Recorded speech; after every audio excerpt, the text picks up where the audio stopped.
Good morning students. आज का हमारा टॉपिक है प्रिंसिपल्स ऑफ प्रिवेंशन। अभी तक हमने पढ़ा कि डिसीज़ कैसे होता है, और अगर हमें स्पेसिफिकली हमने पढ़ लिया कि ऑर्गन स्पेसिफिक होता है, टिश्यू स्पेसिफिक होता है, ये सारी चीज़ें हम डिस्कस कर चुके हैं। इसके साथ साथ हम कैसे, अगर हमें कोई डिसीज़ हो चुका है तो हम उसका ट्रीटमेंट कैसे लेते हैं वो भी हम डिस्कस कर चुके हैं। आज हम पढ़ेंगे अगर हमें इन्फेक्शन हुआ, हमें डिसीज़ हुआ, हमने उसका ट्रीटमेंट लिया, लेकिन क्या ये चीज़ ज़रूरी नहीं है कि पहले ही हम अपने आप को क्योर करके रखें, हमेशा अपने आप को प्रिवेंट करके रखें कि हमें डिसीज़ हो ही ना, ऐसे हम अपने आप को मेंटेन करके रखें। ये सारी चीज़ें भी तो बहुत ज़रूरी हैं। तो क्या होता है, हमें इन्फेक्शन हुआ, डिसीज़ हुआ, हमने उसका ट्रीटमेंट करा लिया, लेकिन इसकी भी कुछ लिमिटेशंस होती हैं। इसकी भी कुछ लिमिटेशन है। पहली ये है कि पहले ये हो सकता है कि पर्सन को डिसीज़ हुआ, उसके सारे जो हैं हमारे बॉडी के ऑर्गन्स हैं जिसकी वजह से वो डैमेज हो गए, डिसीज़ होने की वजह से वो डैमेज हो गए, उनका सारा का सारा बॉडी फंक्शन डैमेज हो गया, जिसकी वजह से वो कंप्लीटली कभी भी क्योर नहीं हो पाएंगे, कंप्लीटली वो कभी भी रिकवर नहीं हो पाएंगे। पहली लिमिटेशन क्या है कि वो कंप्लीटली रिकवर नहीं हो सकते, नॉट कंप्लीटली रिकवर। क्यों? क्योंकि बॉडी के कोई ना कोई ऑर्गन ऐसे होंगे जो डैमेज हो चुके हैं, जिनका फंक्शन नहीं हो पा रहा, जिसकी वजह से उनकी बॉडी कंप्लीटली रिकवर नहीं हो सकती। सेकेंड, ये हम क्या डिस्कस कर रहे हैं, लिमिटेशंस, कि हमने एक डिसऑर्डर हमें हुआ, डिसीज हमें हुआ, हमने उसका ट्रीटमेंट करवा लिया, लेकिन ट्रीटमेंट हो जाने के बावजूद भी कभी कभी क्या होता है कि कभी कभी एक पर्सन जो है उसकी बॉडी डैमेज इतनी हो चुकी होती है कि वो कंप्लीटली रिकवर नहीं हो पाता। सेकेंड चीज़ क्या है कि वो ट्रीटमेंट ले रहा है, ट्रीटमेंट इतने लंबे समय तक उसका चल रहा है, उसको डिसीज़ इतना ज़्यादा फैल चुका है, इतने लंबे समय तक उसका ट्रीटमेंट चल रहा है कि वो बेड रिडन हो जाएगा। बेड रिडन का मतलब कि बेड रेस्ट पे, बेड पर ही रहेगा, वो ना हिल पाएगा, ना ज़्यादा चल पाएगा, उसको प्रॉब्लम्स ही रहेंगी, वो बेड रिडन हो जाएगा। ठीक है, कि बेड रिडन हो जाएगा और ये हो जाएगी। और तीसरी लिमिटेशन क्या होती है, अगर उसको कोई ऐसा इन्फेक्शियस डिसीज़ होता है, वो इन्फेक्शियस डिसीज़ हमारा क्या कर जाएगा, स्प्रेड कर जाता है।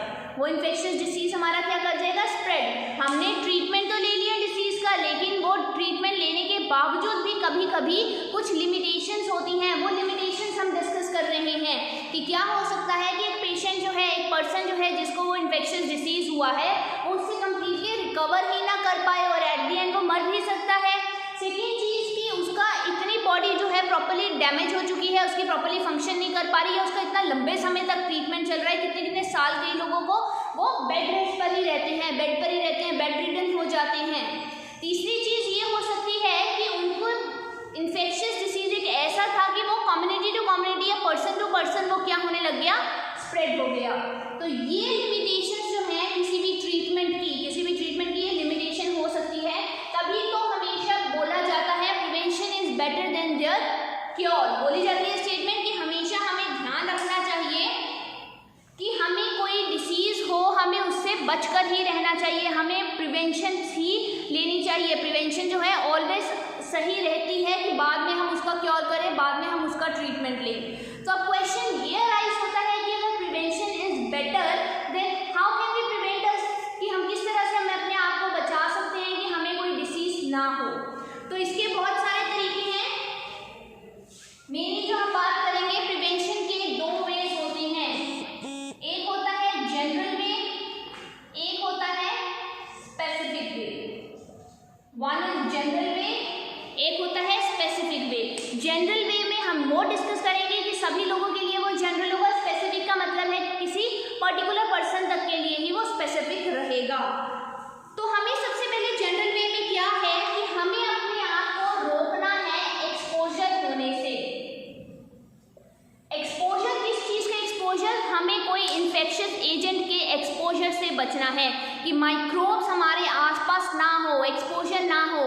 तो हम कैसे एक्सपोजर से बच सकते हैं, तो एक्सपोजर से बचने के लिए डिफरेंट वेज होते हैं, डिस्कस करेंगे वो हम आज जो प्रिवेंशन का है सबसे पहले जनरल वे डिस्कस कर रहे हैं कि जनरली हम किस तरह से किसी भी डिसीज़ की प्रिवेंशन को रोक सकते हैं। तो प्रिवेंशन को रोकने के लिए हमें पहले उसके एक्सपोजर को रोकना है। तो लेट्स सी एक्सपोजर को हम कैसे रोक सकते हैं। अगर हम बात करें कि कैसे हमारा डिसीज़ स्प्रेड हो है, जब मैंने तुम्हें बताया था कि स्प्रेड ऑफ डिसीज हमारा कैसे होता है, तो बताया गया था एयर के थ्रू हो सकता है, वाटर के थ्रू हो सकता है, वेक्टर्स के थ्रू हमारा हो सकता है। तो सबसे पहले अगर तो हमारा एयरबोर्न डिसीज है, अगर तो हमारा एयरबोर्न डिसीज है तो इससे बचने का क्या तरीका है। तो हमें एयरबोर्न डिसीज मतलब कि वो हवा में ही फैल रहा है, एक पर्सन से दूसरे में स्प्रेड हो रहा है, सब जगह सारी जगह वो फैल रहा है। तो हमें ऐसे एरिया में रहना है जो कि ओवर क्राउडेड ना हो, हमें ऐसे एरिया में रहना है, ऐसे माहौल में रहना है जो कि हमारा ओवर क्राउडेड ना हो। ऐसी लिविंग कंडीशंस हमें अपने आप को प्रोवाइड करनी है, हमें ज़्यादा भीड़ भड़ाके वाली जगह पे नहीं रहना चाहिए, ठीक है। तो अगर हमने ओवर क्राउडेड एरिया में अगर हम ना रहें तो उससे क्या हो सकता है, हमारा एयरबोर्न डिसीज स्प्रेड होने के चांसेस कम हो जाते हैं। दूसरा हमारा था वाटर से रिलेटेड, मैंने बात की थी, प्रोवाइड करना है एक्सपोजर हमारा ऐसा हो कि हमें अगर हमारा वाटर से रिलेटेड डिसीज हो रहा है तो हमें क्या करना है, हमें ड्रिंक जो पानी हमारा पीने वाला होता है, ड्रिंकिंग वाटर, वो हमारा कैसा होना चाहिए, सेफ एंड क्लीन, साफ सुथरा हमारा पानी हो सकता है। तो हमें क्या करना है, हमें पानी के अंदर अगर माइक्रोबियल कंटामिनेशन भी हो गई है तो हमें माइक्रोब्स को किल कर देना हो चाहिए। हमें अपने जो बड़े बड़े टैंक्स होते हैं जहाँ से पानी आता है सप्लाई, उसकी हमें प्रॉपर ध्यान रखना चाहिए कि क्या हमें साफ पानी आ रहा है, अगर नहीं आ रहा है तो हम उन टैंक्स को साफ करवाएं। उनमें अगर माइक्रोब्स आ गए हैं तो उनको हम क्या करें, मरवा दें, किल करवा दें। तो ये कैसा होगा, अगर हमारा सेफ हमारा हम अपने आप को बचा कर रखें, हम प्रिवेंट करें कि हमारा एक्सपोजर ना हो गंदे पानी से, हम सेफ साफ सुथरा नीट एंड क्लीन वाटर जो है हम लें। थर्ड है हमारा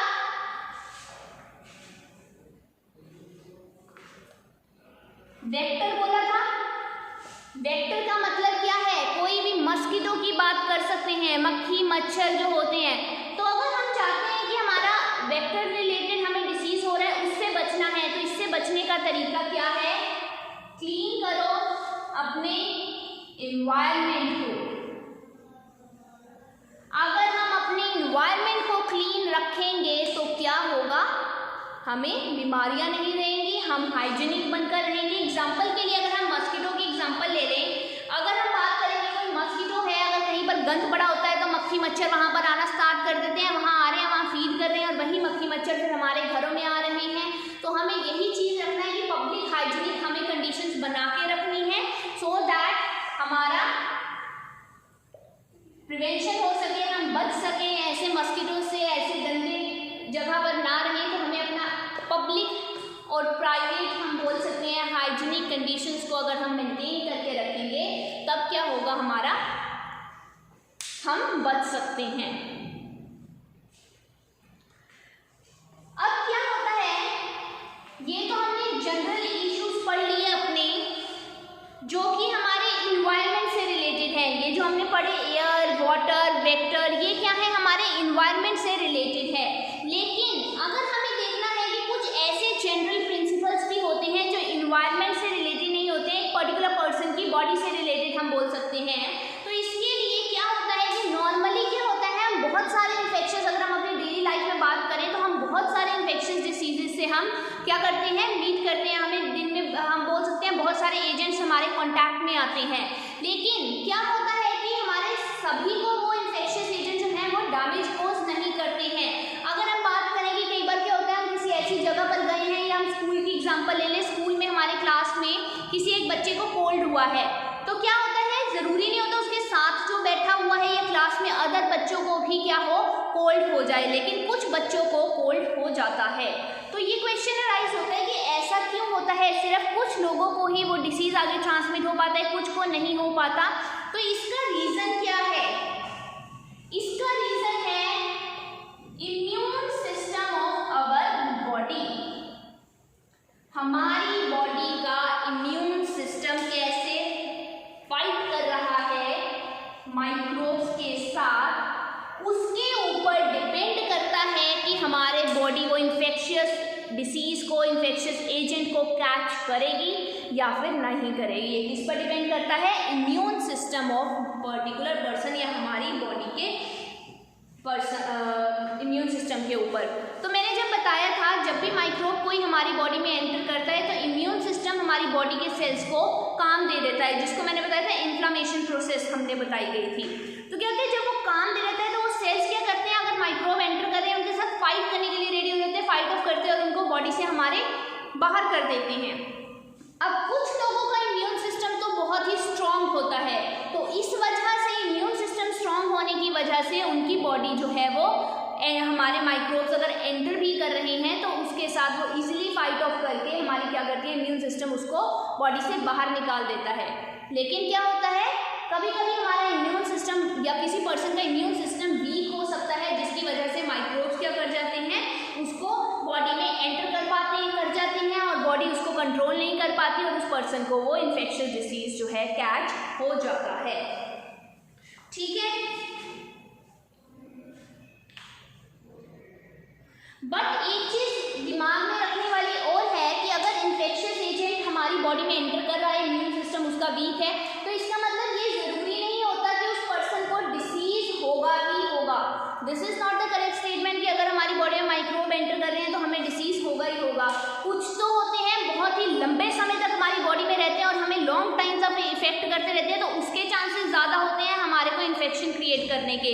लेकिन कुछ क्या होते हैं, हमारे जैसे कोल्ड की अगर हम बात करें, अगर हमारी बॉडी में एंटर भी कर रहा है 2-3 दिन बाद वो ठीक होगा, हमारी बॉडी 2-3 दिन का समय ले रही है उसको अपना फाइट करने के लिए, देन वो बॉडी से बाहर हो जाते हैं। अब क्या होता है, अब अगर इन्फेक्शियस एजेंट या फिर कोई माइक्रोब बॉडी में एंटर कर रहा है, इम्यून सिस्टम उससे फाइट नहीं कर पा रहा, तो मतलब कि कहीं ना कहीं लैक ऑफ इम्यून सिस्टम की वर्किंग आ रही है, हमारा इम्यून सिस्टम में कुछ ना कुछ कमी आ रही है, जिसकी वजह से माइक्रोब हमारे एंटर कर रहे हैं तो हमें इफेक्ट कर रहे हैं और हमारी बॉडी जो है उसको वैसे रिस्पॉन्स नहीं कर पा रही है, हर इन्फेक्शन को कैच कर लेती है। तो क्वेश्चन राइज होता है कि ऐसा क्यों होता है, वाई आवर इम्यून सिस्टम में ये प्रॉब्लम क्यों आती है, क्या लैक ऑफ कमी क्या होती है? तो इसका आंसर बहुत सारे हो सकते हैं। अगर हम बात करें, शायद ऐसा हो सकता है उस पर्सन में प्रॉपर या इनसफिशिएंट नरिशमेंट उसको मिली हो, जो उसको खाने को वो ले रहा है, अपना फूड ले रहा है, उसमें प्रॉपर डाइट उसकी नहीं फॉलो हो रही, उसमें जो उसको मिनरल विटामिन चाहिए वो प्रॉपर नहीं मिल पा रहे, प्रॉपर और इनसफिशिएंट नरिशमेंट की वजह से इम्यून सिस्टम जो है वो वीक हो सकता है। ठीक है, तो अगर हम चाहते हैं कि अगर हमारा इम्यून सिस्टम अच्छे से वर्क करे तो हमें क्या चाहिए, अवेलेबिलिटी हमारे को होनी चाहिए फूड की प्रॉपर टू एवरीवन। अगर हर किसी को प्रॉपर फूड मिलेगा, प्रॉपर नरिशमेंट मिलेगी, तो क्या होगा, वो अपने आप को प्रिवेंट कर पाएगा फ्रॉम एनी डिसीज। अगर हम अच्छा खाएंगे, अच्छा पिएंगे तो क्या होगा, हम किसी भी डिसीज से बच सकते हैं। अब आजकल के क्या लोग हैं, वो बेसिकली वो क्या करते हैं, अगर हम बात करें, वो जनरली फास्ट फूड या बाहर की चीज़ों को ज़्यादा प्रेफर करते हैं, तो उससे क्या होता है, हमारा इम्यून सिस्टम कोई बिल्डअप नहीं हो रहा है, हमें बहुत सारी प्रॉब्लम्स हो सकती हैं। जो चीज़ हमें डाइट में चाहिए वो ना लेकर अगर हम कुछ ऐसे ही फालतू की चीज़ें ले रहे हैं जिनकी ज़रूरत नहीं है, तो हमारे इम्यून सिस्टम पर उसका असर हो सकता है। इसीलिए हमें क्या चाहिए, हमारे को प्रॉपर फूड खाना चाहिए, और प्रॉपर फूड जिसमें हमारी सारी कमियाँ जो हैं, विटामिन मिनरल सारी चीज़ें जो पूर्ण कर पा रहे हैं, वैसी चीज़ें हमें अपने डाइट में इंक्लूड करनी चाहिए, ताकि हमारा क्या हो सके, इम्यून सिस्टम बिल्डअप हो सके और हम अपने आप को बचा सकें किसी भी तरह के डिसीज़ होने से, किसी भी तरह के इन्फेक्शियस डिसीजेस से। तो ये तो सारे हमने जो डिस्कस किए, ये सारे के सारे क्या हैं, हमारे जनरल वे हैं। ये सारे के सारे जितने अभी तक मैंने डिस्कस किए जनरल वे हैं प्रिवेंशन के। प्रिवेंशन के जनरल वे हैं, मैंने स्टार्टिंग में ही बताया, प्रिवेंशन के 2 वेज हैं, general ways and specific way. General way में हमने एयरबोर्न पढ़ लिया, हमने वाटरबोर्न से कैसे बच सकते हैं, हम वेक्टर से कैसे बच सकते हैं, और हमारा इम्यून सिस्टम कैसे स्ट्रॉन्ग कर सकते हैं, इससे रिलेटेड हमने जनरल वे में पढ़ लिया। अब हमारे स्पेसिफिक वे रह गए हैं प्रिवेंशन के, वो हम करेंगे कल के लेक्चर में। Thank you very much.